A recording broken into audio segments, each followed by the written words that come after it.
Ohio Mina. Aujourd'hui on se retrouve pour le premier épisode de la LRDMP. La LRDMP 1 sur Bokula wa Mina Kawesu. Personne n'a compris. Cette LRDMP sera décomposée en 3 parties. Un résumé et l'auteur, puis un avis subjectif et objectif, et pour finir une conclusion. Sur ce, intro.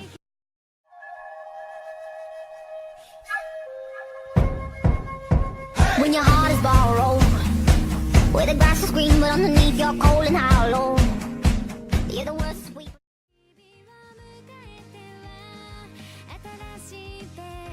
L'auteur se nomme Miya Haruri, aussi connu pour avoir fait Love Lab, et le studio d'animation se nomme Brains Base, qui sont à la base plus d'une trentaine de séries telles que Blue Lad ou encore Kami-sama Doll, qui sont donc loin d'être débutants en la matière, et ça se ressent rien que sur l'animation et le son. L'histoire se place dans une pension ainsi que ses alentours. On va donc suivre l'histoire d'un jeune lycéen vivant en amour à sens unique envers une de ses senpai au lycée. Cette dernière vit par la même occasion dans la même pension que lui. Coïncidence scénaristique. On suivra donc durant tout l'animé la vie dans cette pension plus que spéciale. Bien plus que spéciale au final, du fait que chaque personne dans cette pension est plus ou moins dérangée. Entre un masochiste pervers, une femme naïve qui se fait toujours avoir, une briseuse de cœur invétérée, une mordue de roman à tel point que même un séisme ne la ferait pas décrocher de son livre, car il n'y a bien que cela qui l'intéresse. Soit dit en passant, c'est aussi un des personnages les plus importants de l'intrigue, le fait que c'est la personne dont le personnage principal est amoureux. Au final, c'est cet ensemble qui donne une ambiance à la fois joyeuse et bizarre à cette pension. Et bien qu'il y ait une bonne ambiance, ils ont tous leur propre vie, connaissances, travail. Ce qui rend ce manga très réaliste malgré les comportements atypiques des différents personnages. Maintenant, l'avis subjectif et objectif. Au vu de ce scénario, on se retrouve donc face à un anime plutôt lent, mais malgré tout, c'est ce qui permet aussi d'être plus facilement dans l'histoire, d'être pris plus facilement dans l'histoire car on a le temps de s'accrocher aux différents personnages.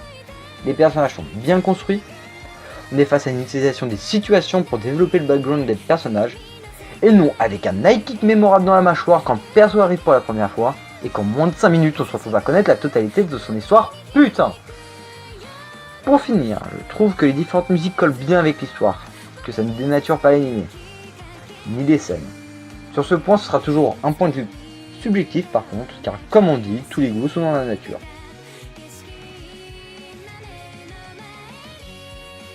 Passons à la conclusion. Pour conclure, comme dit plus tôt, les musiques sont bonnes et collent avec l'histoire. Que ce soit l'opening, avec une bonne animation et le son. Passage, c'est ce que vous écoutez en fond depuis le début.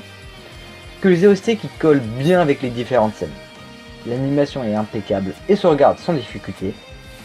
Malgré tout, il n'y a pas ou peu d'action. Et l'humour est certes présent, mais beaucoup moins que dans une comédie. Ce qui pose un rythme lent et régulier. Donc à déconseiller si vous n'aimez pas du tout ce qui est un peu lent.